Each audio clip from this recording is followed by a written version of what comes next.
Tahukah kamu, setiap tahunnya 300 juta anak di seluruh dunia atau 1 dari setiap 8 anak terdampak oleh kekerasan dan eksploitasi seksual online. Setiap tahunnya pula, jutaan anak menjadi korban kekerasan dan eksploitasi seksual. Kejahatan luar biasa yang telah merenggut masa depan anak-anak ini juga menjadi ladang bisnis gelap bernilai miliaran rupiah. Tapi, bagaimana kejahatan ini dapat meraup keuntungan finansial? Para pelaku kejahatan eksploitasi seksual anak biasanya memanipulasi korban dan melakukan komersialisasi dalam berbagai bentuk, seperti 1. Pemerasan seksual melalui internet atau sextortion. 2. Kekerasan seksual anak melalui siaran langsung atau live streaming child sexual abuse. 3. Materi kekerasan seksual anak atau child sexual abuse material. 4. Grooming online. 5. Eksploitasi seksual anak dalam konteks pariwisata atau sexual exploitation of children in travel and tourism. Perlu kita waspadai bahwa kasus eksploitasi seksual anak telah terjadi di Indonesia. Pada tahun 2021, seorang pelaku eksploitasi seksual anak menargetkan anak yang kurang mampu untuk memproduksi konten eksploitasi seks anak dengan imbalan sejumlah uang. Lalu, konten tersebut dijual ke berbagai belahan dunia. Dari kejadian ini, setidaknya ada 305 anak Indonesia telah menjadi korban. Namun, di balik setiap kasus eksploitasi anak yang marak terjadi, selalu ada aliran dana yang menyokong modus kejahatan tersebut. Karena eksploitasi seksual anak adalah kejahatan terorganisir yang mengandalkan sistem keuangan untuk menerima pembayaran, mengirim dana, dan mencuci hasil kejahatan. Tapi, jika kita bisa mengikuti aliran dana transaksi ilegal tersebut, perlahan kita telah membuka jalan menuju para pelaku. Terdapat beberapa indikator untuk mendeteksi modus penyembunyian dan penyamaran hasil kejahatan ini. Di antaranya, kita dapat mencurigai melalui: pertama, nominal transaksi cenderung rendah, namun berfrekuensi tinggi. Kedua, transaksi dilakukan saat larut malam atau dini hari. Ketiga, fasilitator juga dapat menerima transaksi pembayaran dari beberapa pelaku atau konsumen pada saat yang bersamaan. Keempat, fasilitator juga menerima pembayaran dalam bentuk mata uang digital atau aset virtual atau aset kripto. Kelima, tidak ada hubungan yang sah atau logis antara pengirim dan penerima. Misalnya, keduanya berbeda negara tanpa hubungan keluarga ataupun pekerjaan. Keenam, transaksi juga dapat dilakukan melalui media sosial, game online, platform dewasa, live streaming, atau e-wallet lintas negara. Ketujuh, menggunakan metode pembayaran yang mengutamakan anonimitas.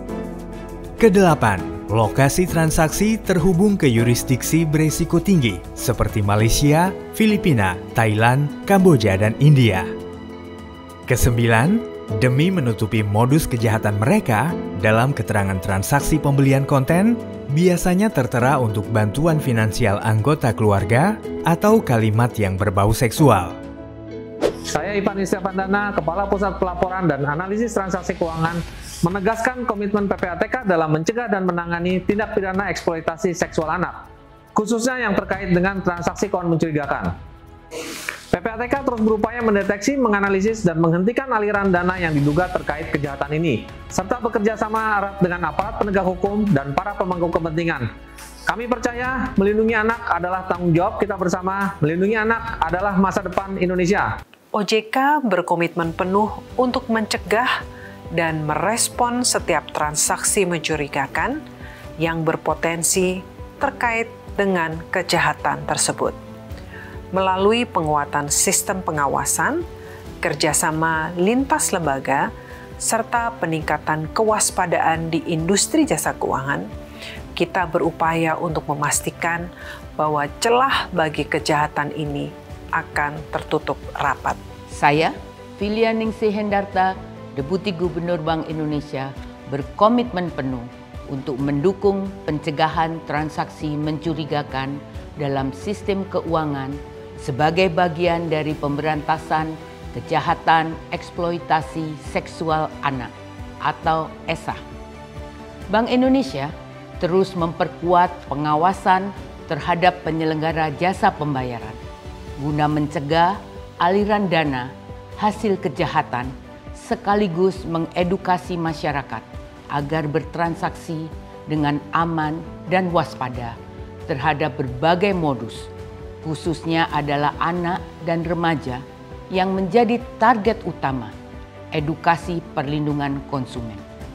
Untuk itu, mari kita bersama peduli, kenali, dan adukan. Direktorat Tindak Pidana Perlindungan Perempuan dan Anak serta Pemberantasan Perdagangan Orang Bareskrim Polri berkomitmen penuh dalam mencegah dan merespon setiap bentuk transaksi mencurigakan yang terkait dengan eksploitasi seksual anak. Upaya tersebut meliputi deteksi dini, pemantauan siber, pelacakan aliran transaksi keuangan yang mencurigakan, dan koordinasi lintas sektor baik internal maupun eksternal bersama PPATK, perbankan, lembaga keuangan, kementerian lembaga terkait, serta mitra internasional. Dan Polri akan terus berdiri di garda terdepan untuk memastikan bahwa setiap anak Indonesia terlindungi dari segala bentuk kekerasan dan kejahatan seksual, baik di dunia nyata maupun di ruang digital. Setiap transaksi mencurigakan yang kita deteksi, setiap aliran dana yang kita hentikan adalah salah satu langkah menyelamatkan masa depan anak. Laporkan transaksi mencurigakan. Putus aliran dana. lindungi anak Indonesia.